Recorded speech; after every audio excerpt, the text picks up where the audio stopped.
These are the classic conditions at my home spots. It looks like there's barely any wind. But actually, these not so windy days are my favorite conditions here. I'm about to sail more than 2 times faster than the wind speed, which I cannot do in stronger wind. In fact, if the wind picked up another 10 knots, I'd probably be slower. But why is that?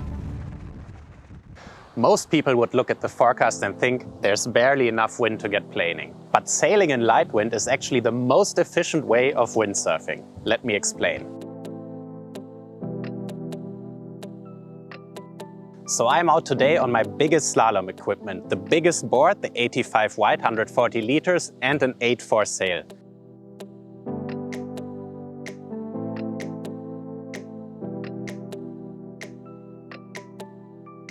The reason I love these conditions actually has very little to do with the amount of wind.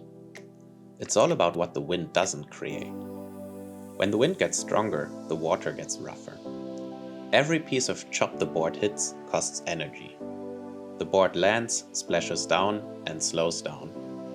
Then it has to accelerate all over again. But today, the water is almost perfectly flat. That means my board can almost fly over the surface. Less of the board touches the water, less spray, less drag. The long fin is also working in its sweet spot. It generates plenty of lift while the board stays incredibly stable. Everything about this setup is designed to waste as little energy as possible.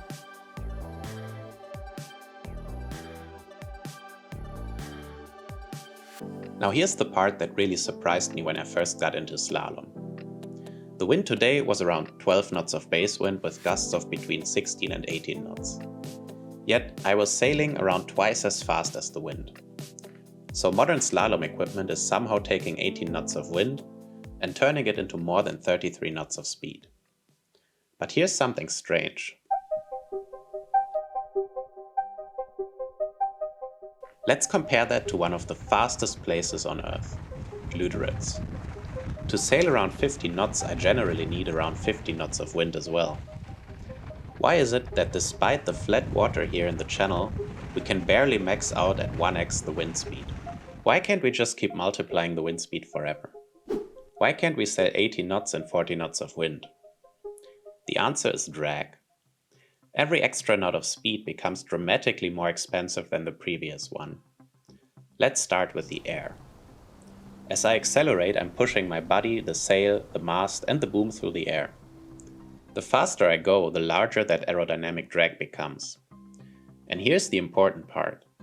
Aerodynamic drag doesn't increase linearly. It increases approximately with the square of speed. So if I double my speed from 10 to 20 knots, I don't get twice the drag.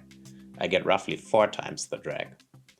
But because I'm also moving twice as fast while overcoming that drag, I actually need around 8 times more power just to overcome aerodynamic resistance. The same thing happens below the water. Even though only the tail of the board and the fin are in the water, water is around 800 times denser than air, so the hydrodynamic forces are enormous. Once the board is fully planing, hydrodynamic drag also increases roughly with the square of speed. So at first glance, this shouldn't be a problem. The force our sail can generate also increases roughly with the square of the apparent wind speed. In theory, we should be able to keep sailing at roughly the same multiple of the wind speed. But this is where reality gets in the way. Imagine taking today's 8-4 square meter sail and using it in 30 knots of wind instead of 15 knots. The sail wouldn't generate twice the force. It would generate roughly 4 times the force. You simply couldn't hold on to that. So what we do is we rig smaller sails, flatten them, twist them open, and deliberately spill wind to stay in control. At the same time, the water gets rougher. Every piece of chop forces the board back into the water. More of the hull touches the water, spray increases, and energy is lost with every impact. So although there's much more energy available in the wind, a smaller and smaller fraction of it actually becomes forward speed.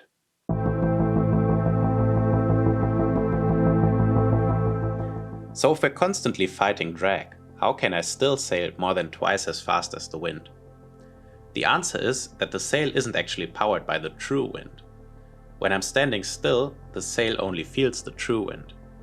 But the moment I start accelerating, something fascinating happens. I begin creating my own wind.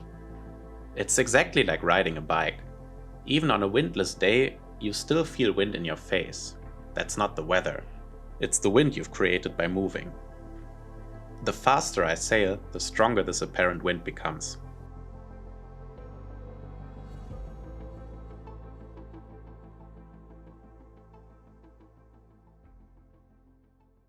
This creates an incredible feedback loop.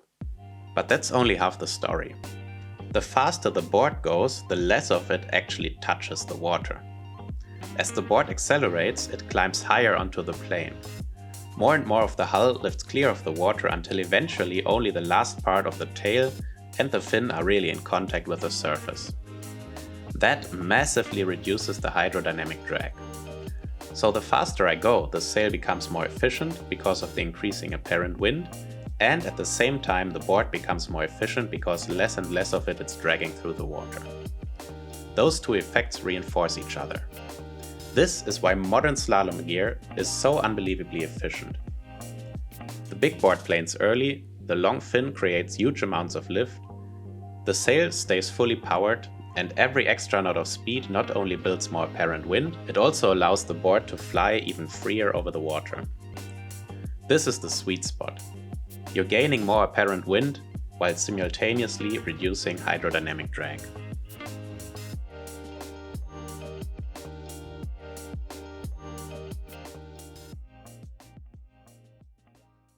So we've talked a lot about physics in this video, but when I'm out there, of course I don't think about this. I can just feel the board coming alive. There's this moment where the board just starts flying over the water and you feel almost weightless. It feels like the whole setup is working with you instead of against you. And that's exactly why I enjoy these light wind conditions. The feeling that every gust of wind is turned into acceleration. Today's speeds might not be a world record, but I think turning 16, 17 knots of wind into over 30 knots of board speed is pretty cool. So next time you see a forecast like this, don't think there's barely any wind. These are exactly the conditions that for me are the most fun here on the lakes. That's it for this video. Thanks for watching. I hope you enjoyed this video. If you did, leave a like, subscribe to the channel, and I'll see you again for the next one. Special thanks also, of course, as always, to my Patreons and my sponsors making videos like this possible. Bye.